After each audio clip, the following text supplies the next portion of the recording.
अध्याय 2 सांख्य योग। श्लोक 1। संजय ने कहा, उस प्रकार करुणा से व्याप्त, आंसुओं से भरे हुए और अत्यंत दुखी अर्जुन को देखकर भगवान मधुसूदन श्री कृष्ण ने ये वचन कहे। श्लोक 2। श्री भगवान ने कहा, हे अर्जुन, इस विषम स्थिति में तुम्हें यह मोह कहाँ से प्राप्त हुआ?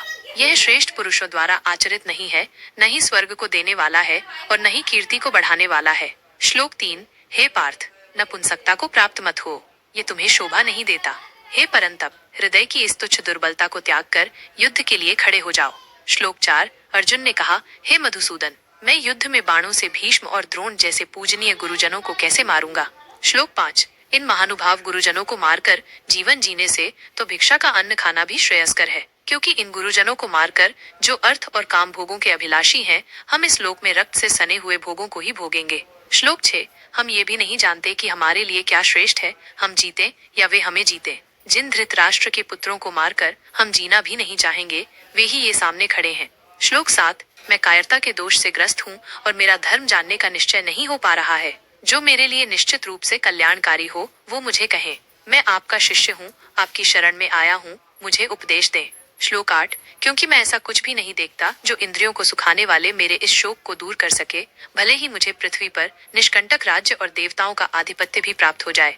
श्लोक 9। संजय ने कहा, इस प्रकार कहकर शत्रु को तपाने वाले अर्जुन ने, गोविंद, मैं युद्ध नहीं करूंगा, यह स्पष्ट रूप से कहकर मौन हो गए। श्लोक 10। हे भरतवंशी धृतराष्ट्र, तब दोनों सेनाओं के बीच शोक करते हुए उस अर्जुन से हंसते हुए से भगवान श्री कृष्ण ने ये वचन कहे।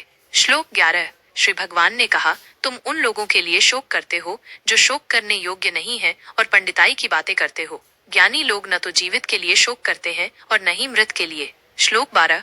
न तो ऐसा कभी था कि मैं नहीं था या तुम नहीं थे, अथवा ये राजा लोग नहीं थे, और न ही भविष्य में ऐसा होगा कि हम सब नहीं होंगे। श्लोक 13। जिस प्रकार देहधारी आत्मा को इस देह में बाल्यकाल, युवावस्था और वृद्धावस्था प्राप्त होती है, उसी प्रकार आत्मा को अन्य देह की प्राप्ति होती है। बुद्धिमान पुरुष इस विषय में मोहित नहीं होता। श्लोक 14। हे कुंती पुत्र, सर्दी गर्मी, सुख दुख आदि इंद्रियों के विषय अस्थायी होते हैं, वे आते जाते रहते हैं। हे भरत श्रेष्ठ, तुम उन्हें सहन करना सीखो। श्लोक 15। हे पुरुष श्रेष्ठ, जो मनुष्य इन सुख दुख में विचलित नहीं होता और समान रहता है, वह धीर पुरुष निश्चित रूप से मोक्ष के योग्य होता है।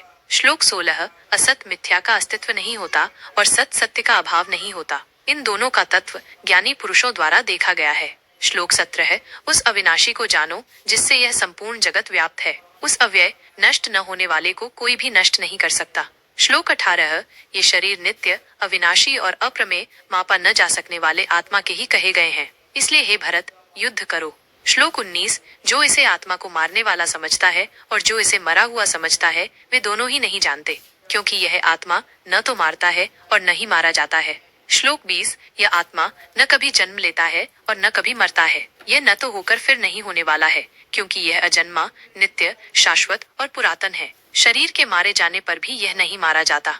श्लोक 21। हे पार्थ, जो पुरुष इस आत्मा को अविनाशी, नित्य, अजन्मा और अव्यय जानता है, वो पुरुष कैसे किसी को मरवाता है या किसको मारता है? श्लोक 22। जिस प्रकार मनुष्य पुराने वस्त्रों को त्याग कर नए वस्त्र धारण करता है, उसी प्रकार आत्मा पुराने शरीरों को त्याग कर दूसरे नए शरीरों को प्राप्त करती है।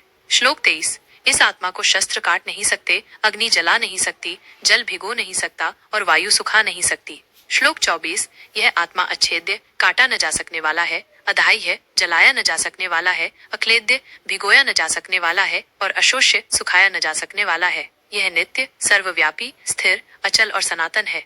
श्लोक 25। यह आत्मा अव्यक्त, अदृश्य, अचिंत्य, विचार से परे और अविकारी, परिवर्तन रहित कही जाती है। इसलिए हे अर्जुन, इसे ऐसा जानकर तुम्हें शोक नहीं करना चाहिए।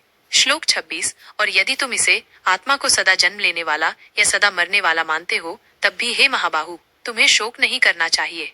श्लोक 27। क्योंकि जन्मे हुए की मृत्यु निश्चित है और मरे हुए का जन्म निश्चित है, इसलिए इस अटूट नियम पर तुम्हें शोक नहीं करना चाहिए।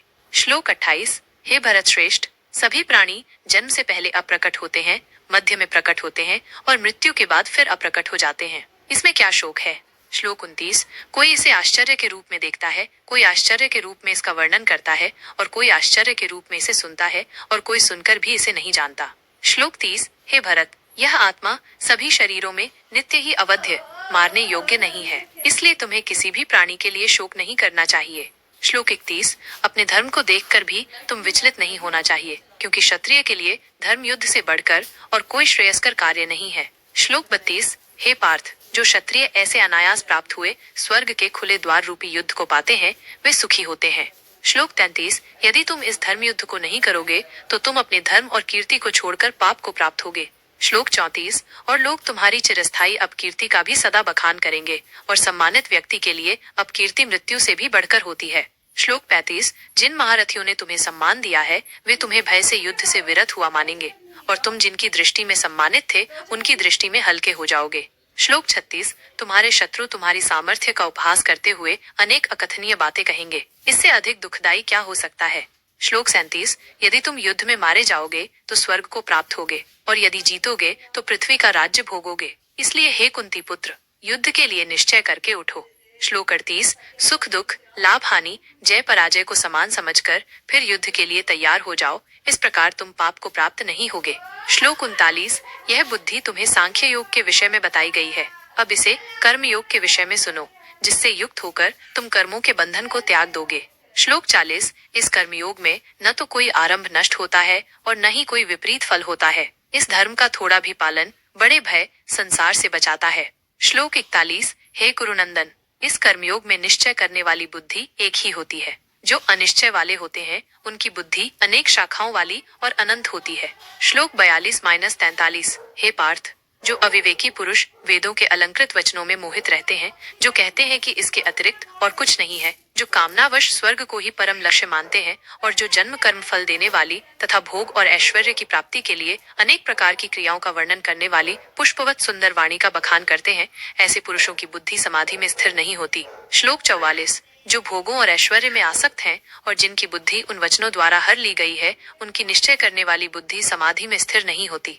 श्लोक 45 वेद तीनों गुणों सत्व रज तम के कार्यों का वर्णन करते हैं। हे अर्जुन तुम त्रिगुणों से ऊपर उठो, द्वंद्वों से मुक्त हो, नित्य सत्व में स्थित रहो, योगक्षेम प्राप्त की रक्षा और अप्राप्त की प्राप्ति की चिंता न करो और आत्मवान बनो।